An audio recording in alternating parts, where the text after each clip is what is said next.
আসসালামু আলাইকুম, আমি জুবাইর রুবেল স্বাগত জানাচ্ছি আমাদের একেবারে মাঠের মধ্য থেকে। আজকে এই মাঠের মধ্য থেকে স্বাগত জানানোর একটা বিশেষ উদ্দেশ্য রয়েছে। আমি যখন প্রথম এই গ্রামে মাঠগুলোর মধ্যে যাই, আমি চিন্তা করতাম যে একটা মানুষ যখন মাঠে কাজে যায় তখন এই মাঠগুলো চেনে কী করে, যে ভাই তুমি ওই মাঠে গিয়ে এটা একটু করে আসো, ওই মাঠে গিয়ে সেটা একটু করে আসো। এই জমিগুলো চেনার তো ব্যাপার আছে।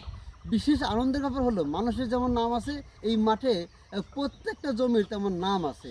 আজকে এই নামগুলো আমি অনেকগুলো নাম আমি ইতিমধ্যে জানি, কিন্তু আমাদের সবুজ ভাই উনি মাঠে কাজ করতে যাচ্ছিল, আমি মাঝখানে ঠেকালাম যে ভাই বা আমাদের যারা দেখে তাদেরকে একটু বলেন যে মাঠের একদিক থেকে বাম থেকে শুরু করে অনেকগুলো নাম আপনি যতগুলো বলতে পারেন একটু বলতে থাকেন, প্লিজ একটু বলেন।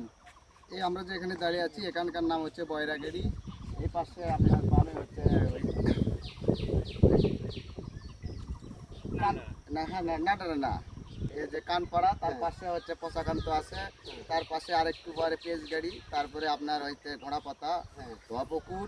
এই পাশে আসে আপনার হচ্ছে পাশানে, তারপরে ওই সাইডে আপনার কাঁচলাল পশ্চিম সাইডে, তারপরে পদ্মগাড়ি, এখানে দিঘির মাথা আছে, তারপরে আরেকটু আগে আছে তিরপাল।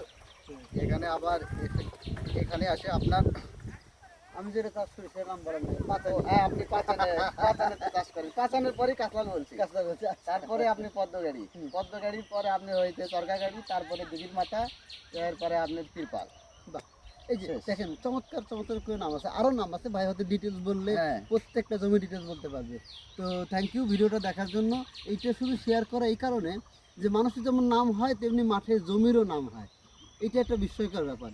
সেই ব্যাপারটা শেয়ার করার জন্য এই ভিডিওটা করা। থ্যাংক ইউ, আসসালামু আলাইকুম।